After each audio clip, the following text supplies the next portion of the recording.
A Valentine's Day to Remember, When Love Turns into a Nightmare, by Clownmask. Valentine's Day, celebrated by millions as the day of love, devotion, and connection. For some, it's a time of joy, bouquets of roses, candlelit dinners, and whispered promises. For others, however, it is a day that reveals the darker side of affection, where love turns from warm and tender to something darker, more dangerous. For Julia, this particular Valentine's Day would haunt her forever. It would show her that sometimes love is not something that sets you free, but something that chains you, holds you captive, and turns your life into a waking nightmare. The echo of a lost love, Julia sat in the corner of the dimly lit cafe, staring blankly at the untouched glass of wine in front of her. The Valentine's Day decorations, hearts, ribbons, and rose petals felt like a cruel joke, mocking her as she sat there, alone. Every table around her was occupied by couples, holding hands, laughing, whispering sweet nothings to each other, while she sat in solitude. The weight of her solitude pressed down on her chest like a heavy stone. It had been 1 year since Luke had died. Luke, the love of her life, the one who had promised her forever, the one who had filled her world with warmth and laughter, until that fateful night, the night he'd never come home. The police had told her it was an accident. He'd been driving too fast, swerving to avoid an animal on the road. The crash had been fatal. And just like that, he was gone.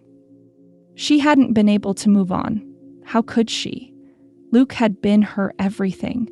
He had filled the gaps in her life, the silence in her heart, and now it was just emptiness. Her phone buzzed on the table, snapping her out of her thoughts. With trembling hands, she reached for it. It was a text from an unknown number. Message from unknown. I can't stop thinking about you, Julia. I told you I'd never leave. Her blood ran cold. She stared at the message, her heart pounding in her chest. She knew that voice. Had she forgotten? It was Luke's voice, his words. But how could this be possible? Her fingers trembled as she typed out a response. Julia, who is this? Seconds later, the reply came. Message from unknown. I promised, Julia. You can't forget me. I'll always be here. Julia's breath caught in her throat. She dropped the phone onto the table, a sense of dread settling over her like a thick fog. No, it couldn't be. Luke was dead. He had died in a car accident. She had seen his body, had said her goodbyes. She had mourned. She had moved on. But the message... It was as if he was still alive, still reaching for her, still watching her. A sick feeling twisted in her stomach, a cold chill crawling up her spine. The velvet box, a gift that wasn't meant to be given. By the time Julia arrived home, the sky had grown dark, the streets illuminated by the harsh glow of streetlights. Her mind was racing. What kind of sick joke was this? Who could possibly be behind these messages? As she walked up the stairs to her apartment, she noticed something strange. There, lying on her doorstep, was a small red velvet box. It wasn't wrapped in any typical delivery packaging. No label, no card, just the box, resting innocently, almost waiting for her. Her breath hitched. She hesitated, but curiosity and something darker, more desperate, pulled her forward. She bent down and picked it up, her fingers trembling. What was this? The moment she opened the box, a sharp, cold breath escaped her lips. Inside, there was a single, perfect rose. Its petals were a deep, rich red, almost too red, as though they were bleeding. The flower looked fresh, too fresh. It looked almost alive. The sweet, floral scent filled the air. But there was something off about it. The scent wasn't pure. It was heavy, almost cloying, and faintly metallic, as though something had died within the bloom. As Julia reached out to touch the rose, the temperature in the room seemed to drop. Her skin prickled with cold, and her hand went numb as she brushed the petals. To her horror, the flower began to wilt before her very eyes. The once lush, vibrant petals turned black, curling inward as though rotting from the inside out. The metallic smell intensified, and Julia recoiled in disgust. Suddenly, the phone in her pocket buzzed again. The call from the other side. Julia's hands were shaking as she pulled out her phone. The unknown number flashed on the screen again. This time, she answered, her breath shallow, her heart thundering in her chest. "Hello?" Her voice cracked as she spoke, the word barely escaping her lips. There was a long pause, an unsettling silence on the other end of the line, and then she heard it. "Julia?" The voice, low and familiar, sent a wave of nausea through her. It was Luke's voice. But not Luke. This was something darker, hollow, like the voice of a man who had been ripped from the world of the living. "I'm still here, Julia. I told you I'd never leave."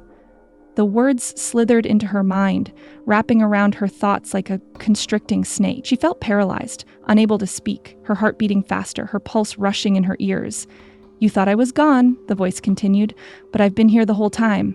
I'm waiting for you to come back to me." The line went silent, but her hand remained frozen on the phone, the coldness of it seeping into her skin. No, she thought desperately, this is impossible. He's gone. But the feeling, the unshakable certainty, was building inside her. Something had changed. Something was very wrong. The shadows that lurked in her home.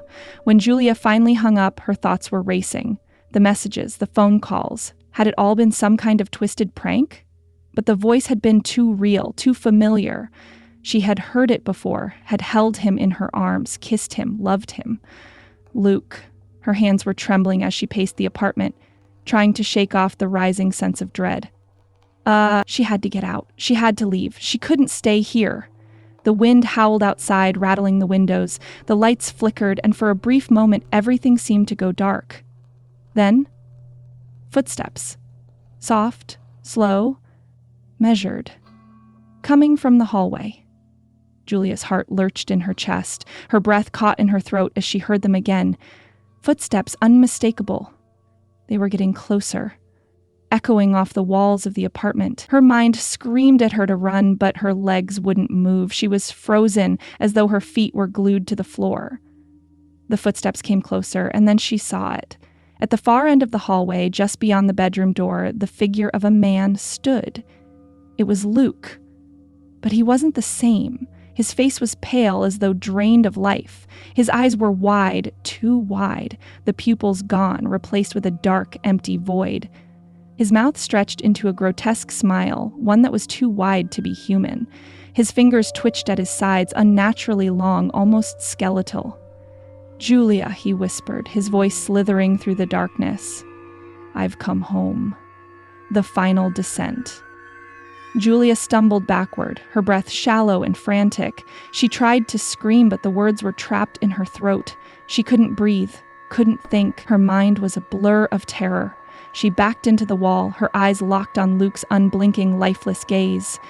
"Don't you remember, Julia?" he whispered, stepping closer.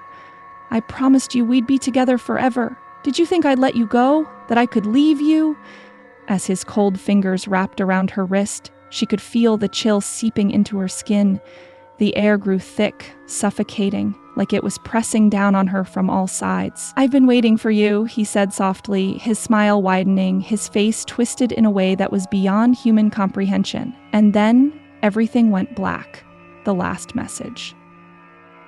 Hours later, Julia's phone buzzed one last time. It was a text from an unknown number, message from unknown.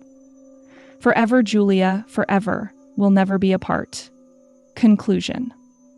Some love stories are meant to be written in the stars, timeless and eternal, but not all love stories are beautiful. Some are suffocating, some are haunting, and some are impossible to escape. As Valentine's Day fades into memory, Julia's nightmare is just beginning, because in the end, love is a curse, a dark, twisted force that never truly lets go.